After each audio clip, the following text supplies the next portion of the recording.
This is Atlanta Eats.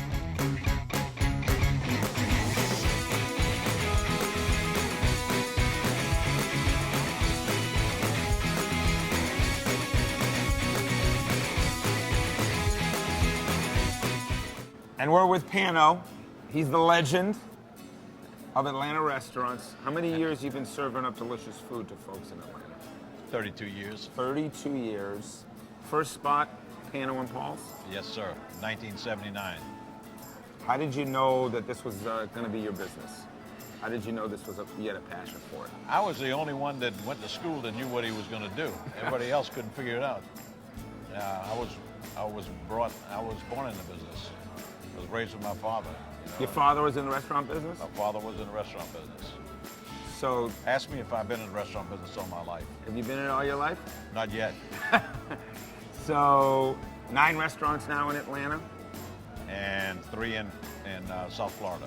What do you love about serving people meals? What do you love about being a host? Making them happy, making them feel like they had a great experience. It's all about hospitality and creating memories, actually. You know, there's probably been more anniversaries, more engagements, more bar mitzvahs, more weddings, more celebrations than any place in the entire city of Atlanta. That you've probably been host. You probably hosted more of that than any person in our entire city.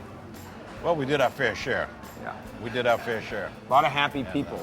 A lot of happy people and a lot of memories. So, talk about fish market.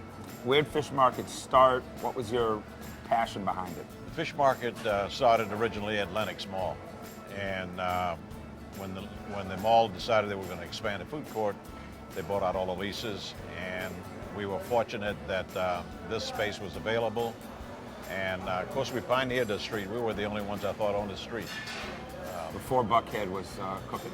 Before Buckhead was Buckhead.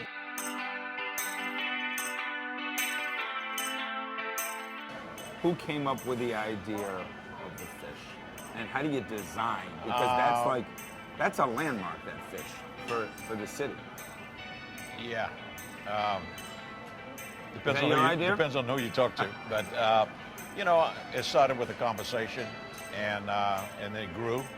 And I hate to tell you the cost of it, but if anybody wants to buy it, bring a pickup truck here, and I'll sell it to you real cheap.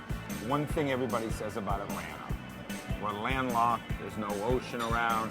How can you have fresh fish? You guys figured out how to do it, and you probably serve, and I'm from up in New England, the fish is as fresh here as any place sitting on a beach or sitting on a waterfront somewhere. Well, it's a matter of hours with us because we eliminate the middleman. We have a refrigerated truck that goes back and forth from the airport throughout the week. So, is that what that truck was back there? Yeah.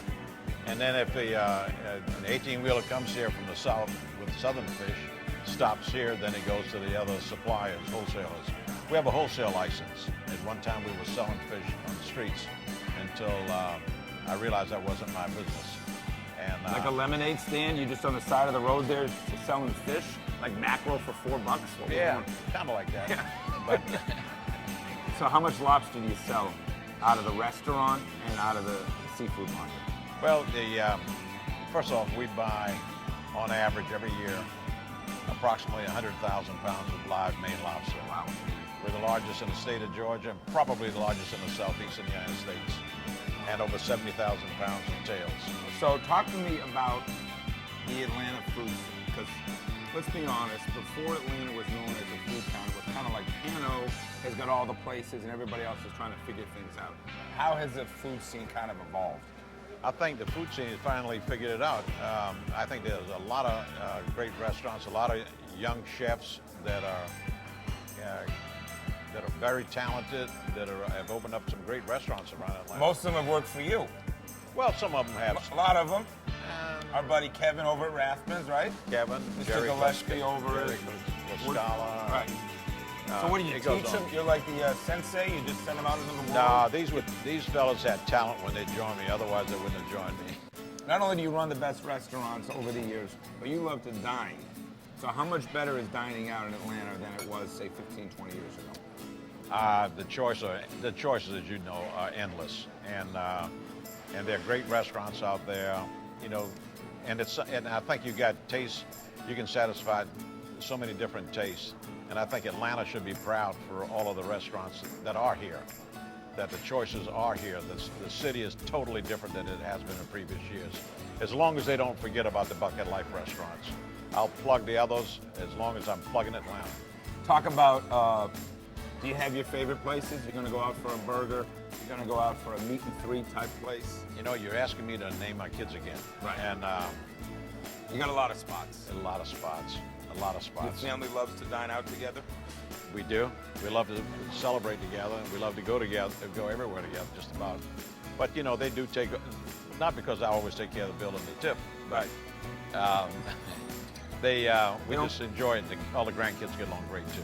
Well, I'll tell you, you really help make the dining scene. It gives somebody something to shoot for. You know, they look at what you guys have done. Let me just correct you there, because you know, whereas people will say we helped make the dining scene better, but on the other hand, as the scene expanded, we had to even become even more better. So I think it works both ways. Well, we love your new spot, Bistro Nico, as well. Oh, that's a heck of a spot. That's a heck of a spot. Well, thanks for having me. I'm going to start eating all this stuff. Oh, let's go. Come on. Atlanta Eats. Come back hungry.